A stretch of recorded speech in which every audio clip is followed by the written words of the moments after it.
नमस्कार दोस्तों recently global gender gap index release किया गया था और बहुत से लोगों का ध्यान इसमें से चला गया। मैं आपको बता दूं, भारत का जो रैंक है उसमें एक्चुअल में गिरावट हुई है। मतलब यहां पर हम इंप्रूव होने के बजाय पीछे जा रहे हैं और हमारे जितने भी पड़ोसी देश हैं वो कहीं ना कहीं हमसे आगे हैं, पाकिस्तान को छोड़ के। खैर, यहां पर आप देख सकते हो India slips to 131st position, और ये मैं 191 कंट्रीज में से नहीं कह रहा हूं, ये 131st पोजीशन बेसिकली 146 कंट्रीज में से, मतलब हम एकदम बॉटम पर हैं। तो इसको थोड़ा सा डिटेल में समझने की जरूरत है कि हुआ क्या एग्जैक्टली, भारत कैसे पीछे हो गया, इसका इंप्लीकेशन क्या और हमें आगे क्या करना चाहिए। काफी कुछ आपको जानने को मिलेगा। चलिए आगे बढ़ते हैं, लेकिन उससे पहले दोस्तों आप सबको बता दूं, अगर आपको स्टडी IQ के प्रतिज्ञा फाउंडेशन बैच UPSC 2026-27 के बैच में कोई भी डाउट हो, कोई भी प्रॉब्लम हो, ये टीम हमने तैयार की है। यहां पर इस फोन नंबर पर कॉल करिए, सारे डाउट्स आपके सॉल्व होंगे and you can use this code Ankit live ताकि आप मैक्सिमम डिस्काउंट ले सकें, और इसका लिंक कमेंट सेक्शन में मिल जाएगा।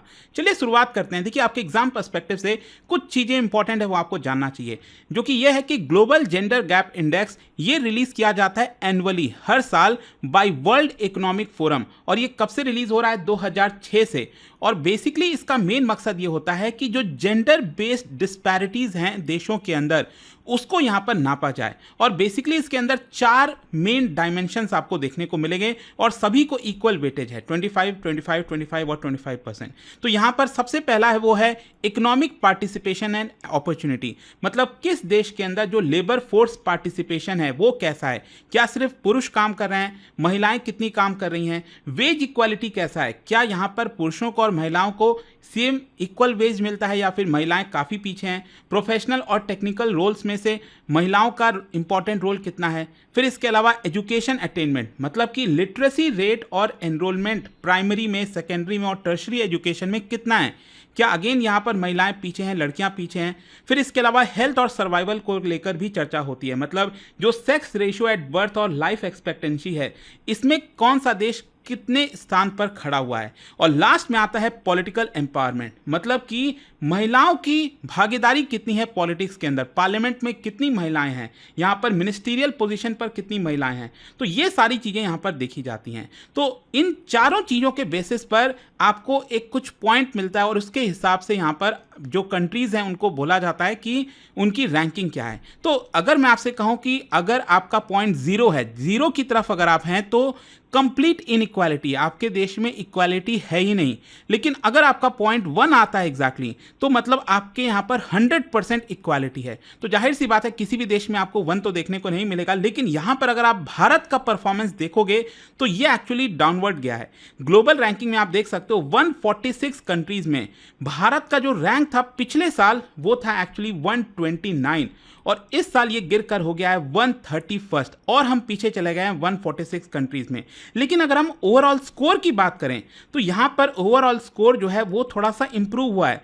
पिछले साल जो हमारा स्कोर था वो था 63.8 और अब ये बढ़कर हुआ है 64.1। मतलब इसका मतलब ये है कि भले ही हमारा स्कोर अच्छा हुआ है, बेटर हुआ है, लेकिन बाकी की जो कंट्रीज हैं उन्होंने हमसे भी अच्छा परफॉर्म किया है, जिसकी वजह से वो आगे निकल गए हैं। और इनफैक्ट अगर आप टॉप 10 कंट्रीज देखोगे, यहाँ पर आइसलैंड सबसे पहला, मतलब टॉप कंट्री है जहां पर आपको सबसे कम इनइक्वालिटी देखने को मिलेगी, और इसका स्कोर है 0.92। मतलब आप डिफरेंस देखिए, हमारा स्कोर है 64.1, ये परसेंटेज में है तो इसको आप कह सकते हैं 0.64 इस तरह से, और यहां पर इनका स्कोर है 0.92। और वहीं फिनलैंड हो गया, फिर नॉर्वे है, फिर यूके है, देन न्यूजीलैंड है, और बाकी के जो यहां पर कंट्रीज हैं वो आप देख सकते हो। लेकिन इंपॉर्टेंट चीज क्या है? इंपॉर्टेंट यह है कि ग्लोबल एवरेज स्कोर अगर आप देखोगे तो इट इज 68.8%। वहीं भारत का स्कोर ग्लोबल एवरेज से भी कम है, वी हैव अचीव्ड 64.1% ओनली। और अगर इसी हिसाब से हम चलते गए तो यहां पर ग्लोबल पैरिटी अचीव करने में हमें 123 साल लग जाएंगे।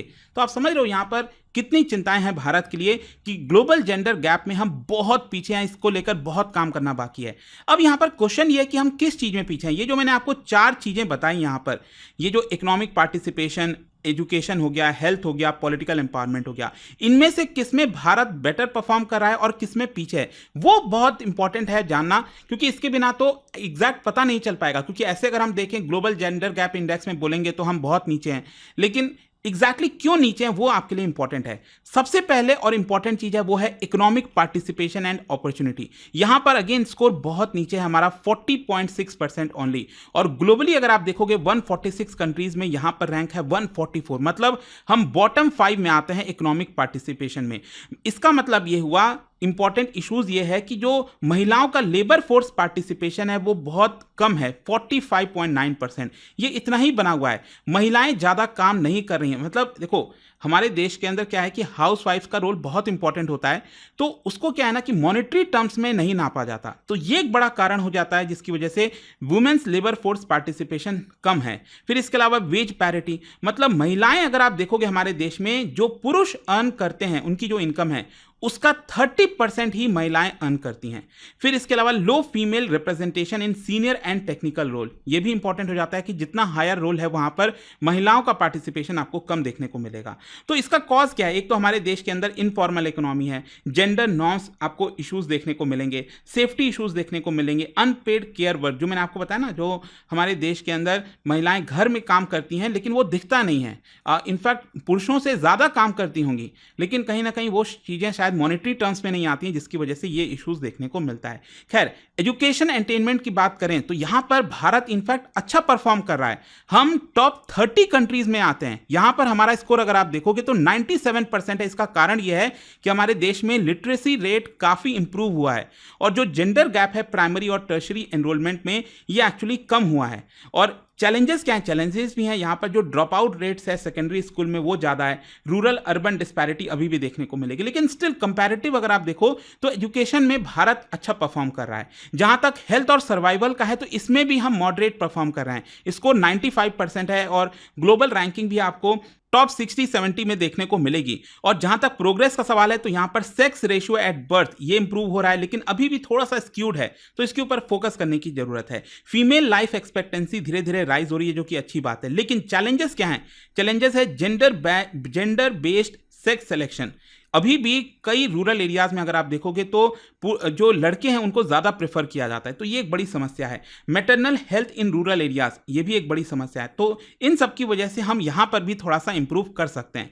लेकिन जो सबसे बड़ा झटका है ना इस पूरे इंडेक्स के अंदर भारत के लिए, वो है पॉलिटिकल एम्पावरमेंट। इसमें तो हमारा पॉइंट्स एक्चुअली माइनस में है, जी हाँ, -0.6, और ग्लोबली हम नीचे हैं। इनफैक्ट अगर आप इसमें डिक्लाइन देखोगे तो यहां पर प्रॉब्लम यह है कि महिलाओं का जो पार्टिसिपेशन है पार्लियामेंट के अंदर, कितनी महिलाएं हैं?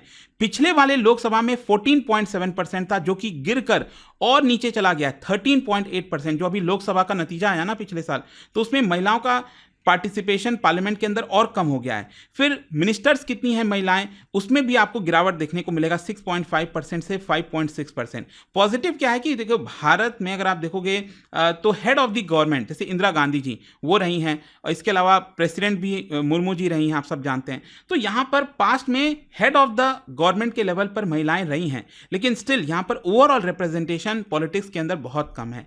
तो यहाँ पर अगर हम बात करें भारत का प्रदर्शन हमारे आसपास जितने भी कंट्रीज हैं, फॉर एग्जांपल बांग्लादेश बहुत अच्छा परफॉर्म कर रहा है, 24th है, लेकिन जिस तरह से हालात हैं बांग्लादेश के अंदर, वो दिन दूर नहीं कि यहां पर ये बहुत तेजी से फिसलने लगेगा। खैर, इसके अलावा भूटान की अगर हम बात करें 119 है, नेपाल 125, श्रीलंका 130th, और भारत जो है 131st पे, मतलब इन सबसे हम पीछे हैं। और पाकिस्तान तो खैर जो भी है वो लास्ट है, यहाँ पर उसे कंपेयर करना भी सही नहीं है, लेकिन यहाँ पर हमें जरूरत है कि हम एटलीस्ट आगे निकले। हम पड़ोसियों से इतने ज्यादा पीछे हैं जिससे हमें आगे निकलने की जरूरत है। खैर, यहाँ पर भारत का रैंक नीचे क्यों गया?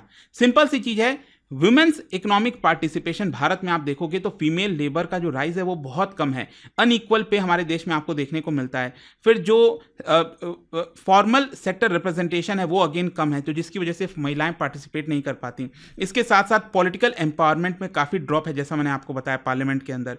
इसके अलावा यहाँ पर जो रिलेटिव स्टैग्नेशन है, मतलब भारत का स्कोर थोड़ा इंप्रूव हुआ है लेकिन बाकी कंट्रीज ने ज़्यादा अच्छा परफॉर्म किया है, तो ये भी एक कारण है जिसकी वजह से रैंक नीचे गया।